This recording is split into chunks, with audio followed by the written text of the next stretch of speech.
슬로우 조깅을 하면 무조건 살이 빠진다고 생각했습니다. 저도 처음에는 기대를 많이 했습니다. 천천히 뛰기는 하지만 30분, 40분씩 계속 움직이고 땀도 나고 운동을 끝내고 나면 꽤 열심히 운동한 기분이 들잖아요. 그리고 슬로우 조깅을 검색해보면 다이어트에 성공했다는 분들의 이야기도 정말 많습니다. 슬로우 조깅으로 잘 알려진 다나카 히로아키 교수의 이야기도 많이 나오고, 여러 의사와 전문가들도 천천히 오래 할 수 있는 유산소 운동의 장점을 이야기하며 슬로우 조깅의 다이어트 효과를 말합니다. 연예인이나 일반인들의 체중 감량 사례도 많이 보이고요. 그래서 저도 당연히 생각했습니다. 나도 꾸준히 뛰다 보면 살이 빠지겠지? 그런데 저는 슬로우 조깅 10개월째인데 제가 기대했던 것처럼 체중이 쭉쭉 떨어진 건 아니었습니다. 원래 1에서 2kg는 왔다 갔다 하잖아요. 그러면 슬로우 조깅이 다이어트에 효과가 없는 걸까요? 저는 이번에 제 생활을 돌아보면서 그 질문을 조금 다르게 생각하게 됐습니다. 슬로우 조깅 하면 정말 살이 많이 빠질까요? 저는 작년 10월부터 시작했으니까 이제 거의 10개월 차입니다. 그런데 오늘 솔직하게 말씀드리겠습니다. 저는 아직 슬로우 조깅해서 살이 확 빠졌어요 라고 말씀드릴 정도로 체중이 줄지는 않았습니다. 이상한 건 꽤 과학적으로 슬로우 조깅에 대한 다이어트 효과와 증명들이 많다는 거죠. 아니, 슬로우 조깅이 다이어트에 그렇게 좋다면서? 어떤 사람은 한 달에 3kg 빠졌다 하고, 어떤 사람은 몇 달 만에 7kg, 10kg 넘게 빠졌다는데 왜 나는 안 빠지지? 그래서 저도 한동안은 이런 생각까지 했습니다. 이게 정말 살 빠지는 운동 맞아? 혹시 좀 과장된 거 아니야? 그런데 제가 지난 10개월을 다시 하나하나 돌아보니까 문제는 슬로우 조깅보다 오히려 제 운동 방법에 있었습니다. 그래서 오늘은 제가 왜 10개월 동안 슬로우 조깅을 하고도 생각했던 만큼 살이 빠지지 않았는지 솔직하게 말씀드리려고 합니다. 제가 처음 잘못 생각했던 것 중 하나가 운동을 하면 그 운동 자체가 바로 체중 감소로 이어질 거라고 생각했던 겁니다. 그런데 체중 감량은 그렇게 단순하지 않더라고요. 우리가 하루 동안 사용하는 에너지가 있고 음식을 통해 들어오는 에너지가 있습니다. 오랜 기간에 걸쳐 내가 사용하는 에너지가 들어오는 에너지보다 많아져야 체중도 감소하는 방향으로 갈 수 있는 거죠. 그러니까 슬로우 조깅으로 운동을 했다고 하더라도 운동하고 나서 평소보다 더 많이 먹거나 간식을 먹거나 음료나 술까지 더해진다면 내가 생각했던 것보다 체중 변화가 작을 수도 있다는 겁니다. 오늘 뛰었으니까 이 정도는 괜찮겠지, 이런 생각을 분명히 한 적이 있거든요. 사실 저는 맥주가 당기는 날엔 집에서 한 캔을 까곤 합니다. 그렇다고 제가 평소에 엄청나게 과식을 하거나 음주를 즐기는 편은 아니지만 그래도 당기는 건 먹습니다. 그래서 또 이런 의문이 생겼습니다. 아니, 식단 관리도 특별히 안 했다는데 한 달에 20번 정도 30분씩 뛰고, 그러니까 약 이틀에 한 번꼴로 슬로우 조깅을 해서 3kg 빠졌다는 사람도 있는데 몇 달 만에 7kg, 어떤 사람은 10kg 넘게 빠졌다는데 그럼 나는 뭐가 다른 거지? 그때부터 제가 제 운동을 조금 더 솔직하게 돌아보기 시작했습니다. 제가 왜 안 빠졌는지 돌아보니 여기부터 진짜 숨겨진 이야기를 솔직하게 고백하겠습니다. 제가 슬로우 조깅을 꾸준히 했다고 생각했는데 하나하나 따져보니 생각보다 그렇게 꾸준하지 않았습니다. 사실 저는 운동을 조금 기분대로 하는 편이었습니다. 어떤 날은 기분이 좋아서 걷고 뛰고를 섞어서 1시간씩 합니다. 그러면 속으로 이런 생각을 합니다. 오늘 1시간 했으니까 많이 했다. 그런데 문제는 그 다음 운동이 며칠 뒤가 될지 모른다는 겁니다. 일주일에 2번, 3번을 규칙적으로 하는 게 아니라 오늘 1시간 뛰었으니까 마치 일주일치 운동을 다 한 것처럼 며칠 쉬어버리는 날도 있었습니다. 특히 요즘처럼 날씨가 더워지면서 운동이 훨씬 들쑥날쑥해졌습니다. 어떤 주에는 일주일에 한 번밖에 뛰지 않은 적도 많았습니다. 또 어떤 날은 오늘부터 하루에 10분씩 3번 나눠서 뛰어야지 하고 마음 먹습니다. 그래서 아침에 10분 뛰었습니다. 그런데 그게 끝입니다. 나머지 20분은 없어진 거죠. 솔직히 말씀드리면 요즘 한 달을 돌아봤을 때 실제로 슬로우 조깅 한 날이 5에서 6회 정도였던 것 같습니다. 제가 콘텐츠를 만들고 있다 보니까 콘텐츠를 촬영해야 해서 뛰게 되는 날도 있고요. 반대로 촬영할 일이 없으면 운동을 미루는 날도 있었습니다. 그러면서 저는 나는 슬로우 조깅을 10개월이나 했는데 왜 살이 안 빠지지? 라고 생각했던 겁니다. 중요한 건 몇 개월 동안 했느냐가 아니라 그 기간 동안 실제로 얼마나 규칙적으로 했느냐였던 것 같습니다. 10개월이라는 기간만 보면 길지만 운동 횟수와 시간을 실제로 적어본다면 제가 했던 것보다 운동량이 많지 않을 수도 있겠다는 생각이 들었습니다. 그리고 또 한 가지가 있습니다. 30분 슬로우 조깅을 했다고 해도 하루는 24시간입니다. 나머지 시간에 얼마나 움직였는지, 얼마나 앉아 있었는지, 무엇을 먹었는지, 간식을 먹었는지, 맥주 한 잔을 했는지 이런 것들이 모두 쌓입니다. 그래서 이제는 오늘 30분이나 뛰었는데 왜 살이 안 빠져? 라고 생각하기보다 나는 하루 전체를 어떻게 보내고 있지? 이걸 같이 보려고 합니다. 운동은 우리가 사용하는 에너지를 늘려주고 규칙적인 유산소 운동은 체중 관리에 도움이 됩니다. 하지만 결국 사람마다 먹는 양도 다르고 평소 활동량도 다르고 체력도 다르고 운동하는 횟수도 다릅니다.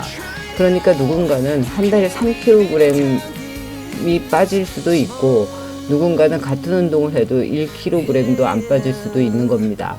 그래서 다른 사람의 결과만 보고 저 사람은 3kg 빠졌는데 나는 왜 안 빠지지? 하고 비교하는 것보다 내가 실제로 얼마나 움직이고 얼마나 규칙적으로 운동하고 무엇을 먹고 있는지를 먼저 확인해 보는 것이 필요하겠다는 생각이 들었습니다.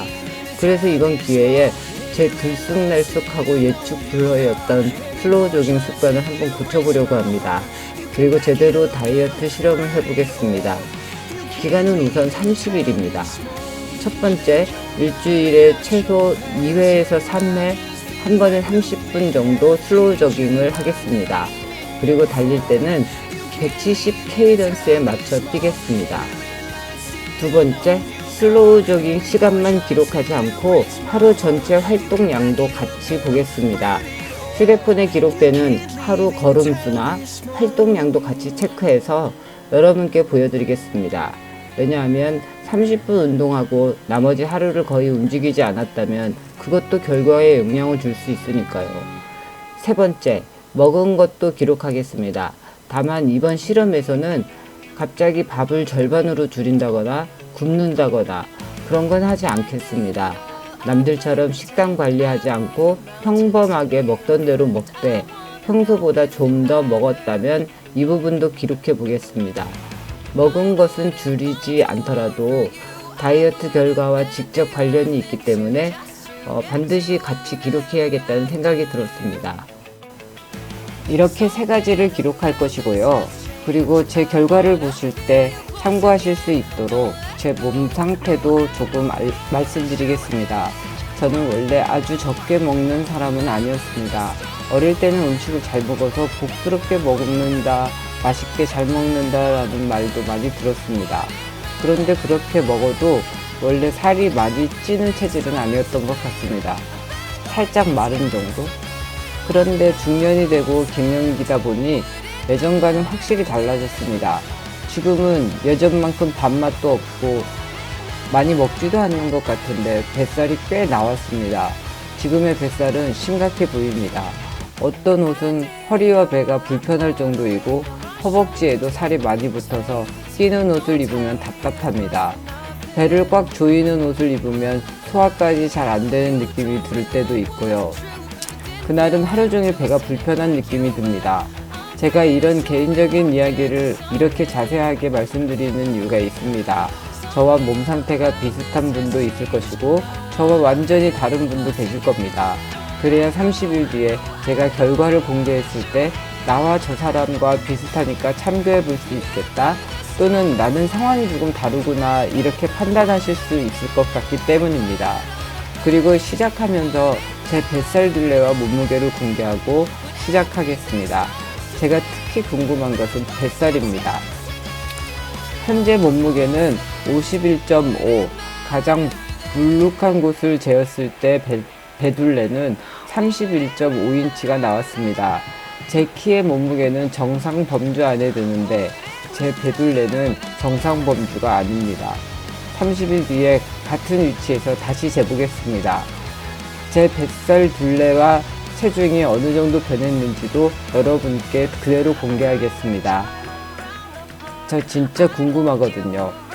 정말 슬로우 조깅을 규칙적으로 제대로 했을 때 제 몸에서 어떤 변화가 생길까요? 그런데 한 가지는 지금부터 미리 말씀드리겠습니다. 30일 뒤에 제가 원하는 만큼 살이 빠질 거라고 장담하지 않겠습니다. 체중이 많이 줄 수도 있고 1kg 정도 줄 수도 있고 거의 그대로일 수도 있습니다. 저는 그것도 그대로 보여드리려고 합니다. 체중이 빠지면 어떤 방식으로 운동했을 때 내 몸에서는 이런 변화가 나타났다 라고 말씀드릴 수 있을 것이고, 만약 체중이 거의 변하지 않는다면 왜 안 빠졌을까? 그 이유를 다시 찾아볼 겁니다. 운동량 때문인지 평소 활동량 때문인지 먹는 것 때문인지 아니면 30일이라는 기간이 너무 짧았는지 하나씩 다시 살펴보겠습니다. 저도 아직 답을 알고 시작하는 것이 아닙니다. 그래서 더 궁금합니다. 오늘 저희 계획 어떠셨나요? 혹시 슬로우 조깅에 대한 반감이 드셨을까요? 하지만 슬로우 조깅이 현재 저에게 주고 있는 선물들은 여전히 많고 만족합니다. 체력적으로 건강해진 것, 정신적으로 건강해진 것, 짜증이 줄어들고 자신감과 자존감이 올라가고 있다는 것, 그리고 가족과 함께 달리는 행복감 등등. 들쑥날쑥이지만 이런 장점들이 이제까지 나를 끌고 간 것 같습니다. 그래서 저는 여전히 슬로우 조깅을 멈출 수 없습니다. 여러분도 실망하지 말고 멈추지는 마시길 바랍니다. 그럼에도 불구하고 어쨌든 다이어트 효과가 있는지 꼭 알고 싶고 궁금합니다. 남들이 살이 빠졌다는 이야기가 아니라 전문가가 좋다고 이야기하는 것도 아니라 이번에는 제 몸으로 한번 확인해 보려고 합니다. 혹시 여러분 중에도 슬로우 조깅을 하고 있는데 나는 왜 살이 안 빠지지? 이런 생각을 하고 계신 분이 있다면 저와 같이 한번 해보셔도 좋을 것 같습니다. 누가 몇 킬로그램을 뺐다는 이야기보다 우리 같은 평범한 중년의 몸이 실제로 어떻게 달라지는지를 같이 확인해 보는 겁니다. 과연 제대로 규칙적으로 일주일에 최소 2에서 3회 케이던스 170으로 뛰었을 때 30일 후 제 체중과 뱃살은 어떻게 달라질까요? 저도 궁금합니다. 이번에는 제대로 해보겠습니다. 30일 뒤에 결과를 그대로 가지고 돌아오겠습니다. 천천히 뛰어도 괜찮습니다. 하지만 이번에는 규칙을 갖고 꾸준히 뛰어보겠습니다. 오늘부터 1일, 정확히 9월 9일까지의 결과를 9월 중순에 공개하겠습니다. 물론 일주일 뒤에 일주일 동안 어떻게 뛰었고 어떤 변화가 있었는지 일주일 보고도 드릴 테니 기대해 주세요. 오늘 영상이 좋으셨다면 구독과 좋아요 부탁드립니다.